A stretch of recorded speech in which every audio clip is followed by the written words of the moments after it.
What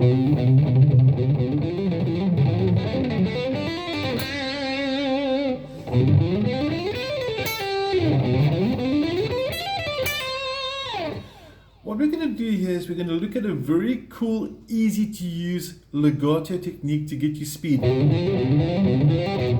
Now, that sounds pretty quick, but if you look at this hand here, watch my picking hand. He's not doing much. So you're getting a whole lot of notes when all the work is done with a fretting hand. Okay, so basically your picking hand's becoming a timekeeper. It's sort of keeping the rhythm. Okay, which is quite nice. So you can get a lot of legato, a lot of speed. And let's break this down and see what we're doing. I'm playing everything in the key of C major / A minor. So for those that do know the block positions of the modes, that's a video for another day. This starting off pattern, which goes fret 2, 3, 5, 2, 3, 5, would be part of the Mixolydian mode. Like I said, we're not studying modes or anything now. We're looking at strictly the notes to get the phrasing. Now, what's nice about this intro one over here is that the finger sequence goes 1, 2, 4, 4 being the pinky, and then goes 1, 2, 4 again. So if you get the pick hand keeping the rhythm, and you're thinking triplets, 1, 2, 3, 1, 2, 3, and there's your 1, 2, 3, 1, 2, 3, and you're hammering on the other two.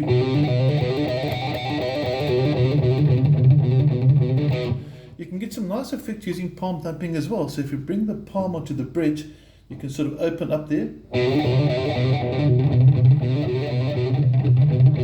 You can get a nice technique combining the two together, palm damping versus sort of opening up the back with a picking hand. Now, to get it working a bit faster, or a bit further rather, increasing the range of it, if you go to your next block position, being the Aeolian, and you go 4, 5, 7 on the third string, followed by 5, 6, 8 on the second string, you'll notice the succession or the sequence of the fingers have remained the same. Fingers 1, 2, 4, 1, 2, 4.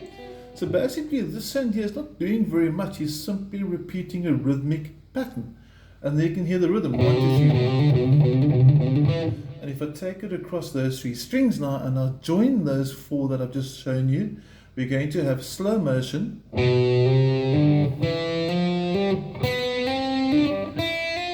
And you can actually hear how it goes up in the octave as well. Octave. And you start increasing the speed. And you repeat it. So the nice thing of here is as you get to this last one, you jump back to the beginning, which is in itself a really good exercise for accuracy. It gets you used to jumping from fret 8 where you end back to fret 2 where you start. So if you want to try it one more time.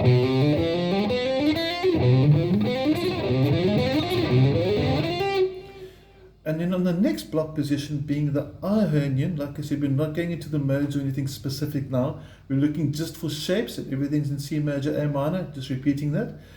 On string 1, I have 7, 8, 10. That's also the same finger sequence. So everything we're doing here is fingers 1, 2, pinky. And let's join them together. And you build the speed. And so it goes on. Now what's quite cool over here, that last note that I ended on was an A, which is nice because if you're in the key of C, A is the root of minor, rock likes minors, why not stop on A? So you get something like this. So that's quite cool. Okay, and it's a nice way to get the accuracy of jumping along. Now if you want to get a really big stretch, okay, you want to go from fret 2 all the way to fret 15, okay, you can go via the Dorian position, which will give you again the same finger notation, 1, 2, 4, 1, 2, 4, okay, same hammer-ons, and you can actually hear the octave. You can actually hear the octave kick in there, slow motion, there's the octave. And I can take it one step further now into the Phrygian's position, which will end at 15 like I mentioned.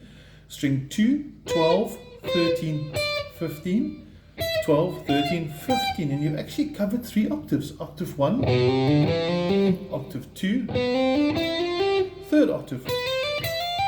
Now join them. And just put a bit extra at the end there, just to resolve it.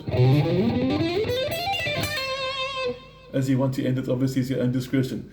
Now, it's quite good fun over here is to maybe go from here.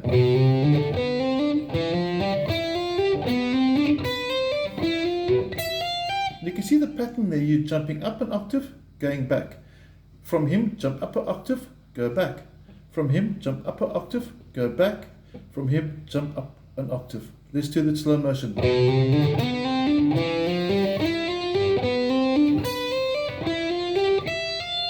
Got that? One more time for safety. You can play along with. 3, 4, and.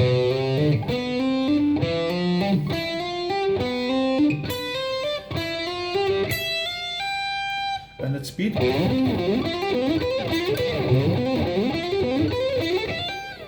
Nice exercise to get your accuracy. I had to focus for that one. Okay, but it's a very nice way to actually sort of build solos. If you're doing like an instrumental solo, it's a nice way of getting around. So you can sort of like jam.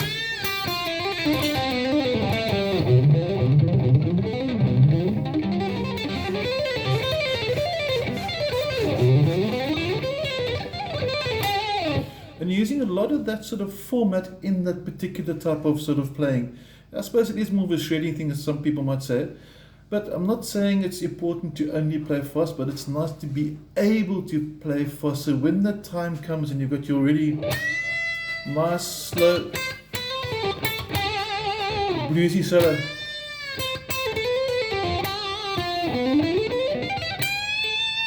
and you want that fast little phrase, then you can drop it in. So it's a nice exercise to get your techniques nice and smooth.